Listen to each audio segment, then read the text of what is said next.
put on your seatbelts. I was not frisked nor checked for security clearance when I walked into church, but I brought with me some spiritual weapons, high-powered ammunition, and I want to share a couple of the most exciting tools to ever be developed within the Seventh-day Adventist Church that I have experienced in my 45 years of ministry. And I'd like to share those with you before we set the table for the worship hour. S.L. Potter had a dream. S.L. Potter had a vision. S.L. Potter wanted to do something nobody else on the planet had ever endeavored to do. He'd done the research. He very carefully looked at the Guinness Book of Records and Ripley's Believe It or Not. S.L. Potter, and I saw this on television. I was about to give a seminary chapel at Andrews University. It was a live. 1,000 news reporters were gathered near San Diego, California. S.L. Potter wanted to bungee jump on his 100th birthday. No one to this planet, as far as we know, Adam and Eve did not bungee jump in the Garden of Eden at 100 years of age. But he knew that nobody had, and so he had to get permission from his nursing home doctor. And I read this story in the San Diego Union paper. The physician came over and he said, and by the way, whenever you talk to somebody who's 100 years of age, you always refer to them as sir. The doctor said, sir, you want to bungee jump at 100 years of age? Yes, I do.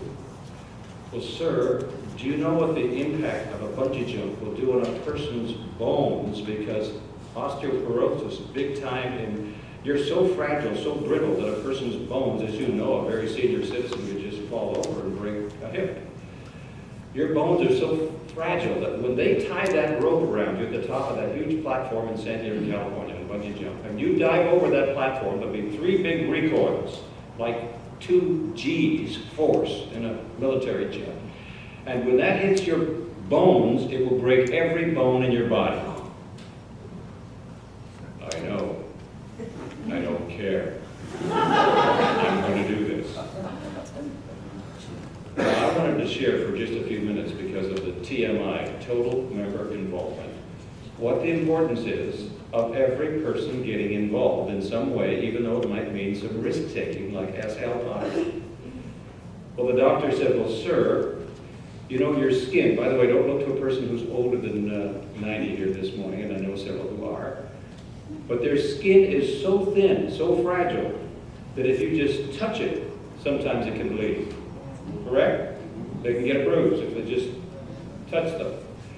Sir, your skin is so fragile, when they put that rope, that bungee rope around your ankles and you dive over, it will pull all the skin off of your body. I don't care. I'm going to do this. And so I watched on television this morning before I went to the chapel at the seminary and Pioneer Memorial Church with Dwight Nelson, and then I went to the academy and elementary school. I actually saw these 1,000 news reporters, as they heard about this, gathered beneath this big, huge platform in San Diego, California. This is a picture of the newspaper. A bungee jump for the ages.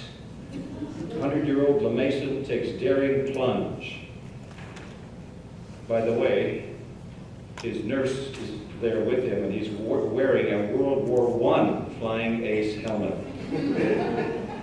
He shuffled at the edge of the platform, and his nurse was with him, and then a news reporter from down below climbed up the platform and came up with a microphone and stuck it right up under his mouth and said, sir, do you have any last words for America before you jump? I saw this. He reached up to his mouth and he did this. Here's my teeth. See, he had read the documents, and I know for a fact, and I know some ophthalmologists who told me that some of the greatest problems they have with bungee jumpers is it will pull the eye right out of the socket. You'll lose your sight. Well, it'll take anything that's not normally in your body, and he knew that his false teeth would come out.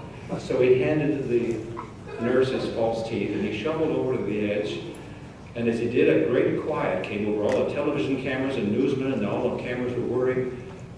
And then he dove out into space. And as he hit that first of the 3 recoils, it sounded something like this. He tumbled up into space and he came down the second. Up again, the third time. And he he came to rest like this, perfectly motionless. He was dead. They thought it knocked the breath out of the old man. Then somebody noticed he moved a finger, and then his leg wiggled, and a great big roar went up from all these newsmen because S.L. Potter had done this thing. He'd done it.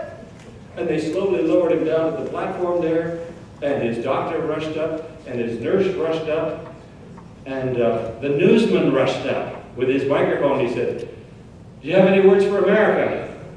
And his first words were, "Can I have my teeth back?" He was ready to go. They had a big party for him in the nursing home waiting for him. But S.L. Potter had done this thing, something nobody else in the history of planet Earth, even Adam and Eve, before now, did not do this at 100 years of age. He became, you go to the Guinness Book of Records, you can read it in Ripley's, believe it or not. And he went back to his own, they asked, "Well, how are you feeling?" He said, "Well, I am kind of tired. I think I need a little rest." They had a party for him. But you know, I like this story about S.L. Potter because it talks to me about the TMI. It talks to me about what this church is all about and what God designed it to be. And that's why I want to put into your hands some tools. I'll talk more about it this afternoon too. But since probably many of you are here now, I'm going to just take a few minutes before the sermon gets underway. I was telling this story at camp meeting, in Arizona camp meeting, 2 years later. And when I finished the story, a lady waited to greet me afterward. And she came up and she said, "Pastor Melashenko, you wouldn't know this, but S.L. Potter was my grandfather." "Really?" I said. "Was he a Seventh-day Adventist?" "No, but he was married to a Seventh-day Adventist in San Diego. He would go and help out the Pathfinders. But what you wouldn't know, sir," she said, "is that S.L. Potter just passed away at 101 and a half years of age." You know, I think S.L. Potter must have died with a smile on his face. Because he did something, he did some risk-taking nobody else has ever done. Isaiah 55, 8 and 9 is one of my favorite passages because it talks about TMI. God says, "For my thoughts are not your thoughts, Lonnie. Neither are my ways your ways, says the Lord. For as the heavens are higher than the earth, so are my ways higher than your ways, and my thoughts than your thoughts." So God is saying, put on your seatbelts, Hamilton. Get ready. I want to fill this church so that you have to have 2 services. Do you believe it can happen? Yes. I believe it can.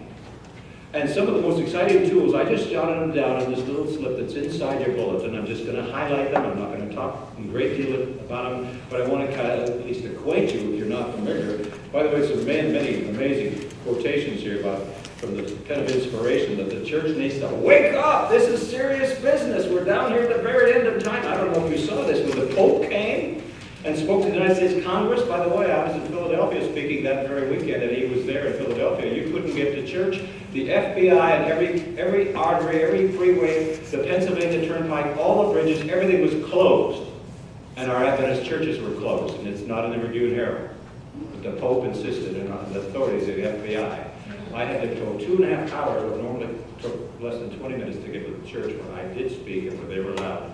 But at that same time, the Pope had just come, and the President of the U.S. Congress, he stopped in Cuba first. Remember that? This is the USA Today magazine. Pope and the Patriarch met for the first time. 1,000 years split is being healed, which was talked about in the Great Controversy. She says when that happens, the final movements will be what? Folks, most of the world is rocking to sleep in fatal drowsiness, including Seventh-day Adventists. They don't realize that time is over. It's over. He's on his way, and that's our theme of this camp meeting this weekend. I'll talk more about that in the service tomorrow morning. By the way, please come. I have a very special book, which was written by 3 of the best authors we could put together to join Lonnie, with Tim Crosby and Ruthie Jacobson, who's head of prayer ministries of the North American Division. And this will be given to you. I'll sign it for you, everyone who comes tomorrow morning, with Jeannie. She'll have a presentation, by the way. She was just at the Loma Linda University graduation this past Sabbath weekend, and she just flew in this week. I'm so glad she's back with me. She hasn't been here for 6 months. And I was back there with her for a while on the West Coast. But she went to hear a brain specialist. You know, our St. Helena Hospital has mental health unit, psychiatrists, psychologists, all kinds of unusual wonderful experiments and research that's going on in the brain. Jeannie will share some things about prayer that are absolutely will blow your minds, because finally we have scientific evidence. Well, I don't want to tell the story. Jeannie's going to share that tomorrow morning. We'll be giving you this at pancake breakfast. It will be a very, very short service, but let me tell you, it will be powerful. It will be like dynamite. And that's in Greek, dunamis. We plan to blow you away with what's going to happen this weekend. But now take a look at some of the other things that, for example, the Adventists. If we have time this afternoon, we're going to show that movie, which featured 4 major Adventist hospitals. The largest provider of health care in North America is the Florida Hospital, about 150 different hospital units. It also picked on Kettering Health Network. It went to Loma Linda University and to St. Helena. Who would have dreamed, as I said last night, who would have dreamed? God says, I'm going to do things in your days you won't believe. Who would have dreamed that a Catholic film producer, an award-winning film producer, and your tax dollars pay his bill because he does these documentaries for the PBS, that's the public broadcasting system. Martin Doblmeier is a very, very famous producer, award-winning. He decided to pick on Adventists. I'll tell you more about this afternoon before we show the movie. He started with Battle Creek, Kellogg, and the story of how medical science was so bad back in those days that they would prescribe smoking for lung diseases and problems. And he takes a look at the beginnings of a little movement of people that began with a health message. And it is so phenomenal that he would do this, because we had no input on the movie, and in fact we could not. You cannot have any influence whatsoever, or his tax dollars are removed from supporting him. I am so thrilled with that movie, The Adventists. We're going to show it to you, because many Adventists haven't seen it, including many of our pastors. That's a tool. Every one of you should have 6 copies of that DVD. I didn't bring it up with me. I guess it's down there. But there's another one you referred to. Do you know that there are more than 2 people outside within 30-mile range of this church who used to be Adventists, used to attend? For every person who comes on Sabbath morning, there's at least 2 who no longer come. We have a video we're going to share with you. This is a tool. Your church will have some to loan to your friends who are not attending. Church wounds, what to do about them. It's one of the most powerful impacts that I had the privilege with Jeannie, her own dad. She tells the story of what happened to him just before he passed away at the age of 59. Cancer, and he gave up the Lord again. Yet he'd been out of the church. As a child of an alcoholic, you want to hear that story. Well, one of the other tools there that's all listed here is the gift of rest. You remember, we're in a big political deal right now. A couple of years ago, one of the vice presidential running mates was Senator Joe Lieberman. Remember that name? I didn't have the book because I've loaned it to somebody. He has come up with a book. He's a strict Orthodox Jew. By the way, Jesus said, if we don't do this work in the last days, the rocks will cry out. But he's given us the privilege. He could let angels, but he wants us to have a part. So here's a Catholic film producer telling the story of Seventh-day Adventists, through one of the best videos that I've ever seen, and I melt down in tears every time I watch it, because it closes with the theme of the General Conference's music for 6 different GCs. We have this hope, with Wade Hooper. I had Wade Hooper's funeral, and Bob Edwards, and HMS Richard. A lot of these saints call him. I had George Van Vanden's funeral. But one of the most exciting things is this book by Senator Joe Lieberman, The Gift of Rest, subtitled Rediscovering the Beauty of the Sabbath, by a Jew. 4,000 years of Orthodox bishops and priests and rabbis tell the story, and I promise you, if you read that book, you will never, ever again keep the Sabbath like you kept it in the past. Seventh-day Adventists are not keeping the Sabbath. They come and keep it an hour on Sabbath morning, but they're not keeping the Sabbath. Not from sundown to sundown, and doing what Jesus involves.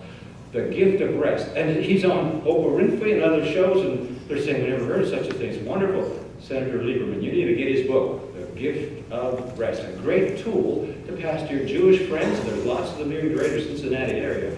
The Gift of Rest on the Sabbath. Then there's another one that makes me weep just to read it. Well, I've got a copy of it. Nope, I left it. Are you ready? A book there? Yes. Nope. guess it's in your office. Just Walk Across the Room is written by Bill Hybels at the big church in Chicago. And when you read that book, you can't get through one page without melting down into tears. The impact of lay people on their friends, the people who work at the post office, or the people who do their hairdressing. You know, we think, well, I got to go to a big seminary, I got to learn all those 28 doctrines and get all the scriptures right. No. You see somebody there in the supermarket line, not enough food stamps to pay their groceries for those 4 little urchins that you can tell that she's a single mother. Just walk across the room. Just walk across the room. We talked about this last night. That's one of the most marvelous books and a tool that will inspire you. Then there's another one by Kurt Johnson, my dear friend at the Bible School of Voice of Prophecy, Just a Scrap of Paper. You want to know the story about Teeny Finley? I will not tell you publicly, but that girl was one mess as she grew up, and the kind of abuse that she had in her life.